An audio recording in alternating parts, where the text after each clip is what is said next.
सपना प्रधान मल्लज्यूको आदेश भन्ने एउटा आदेश अहिले मिडियामा छरपष्ट आएको छ। यो आदेश इजलास संयुक्त हो कि एकल हो कि या बृहत इजलास हो कि या पूर्ण इजलास हो कि या संविधानले कुन धाराले गाइड गरेको इजलास हो यहाँ देखिन्न। सभामुख महोदय, अदालतका आफ्ना मर्यादा र सीमा छन्।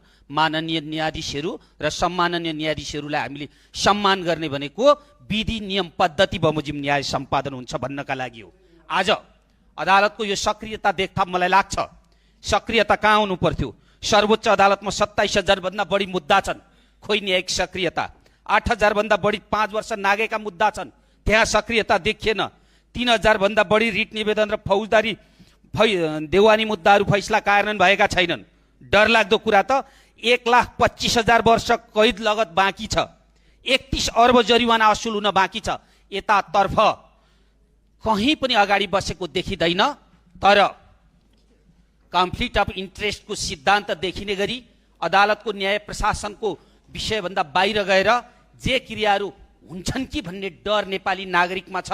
यो कुरा नेपाली नागरिकले निर्वाचित गरेको एउटा संसदको हैसियतले सभामुखज्यू मार्फत म चाहिँ नेपाली नागरिक र सम्बन्धित निकायको ध्यान आकर्षण होस् भन्न चाहन्छु।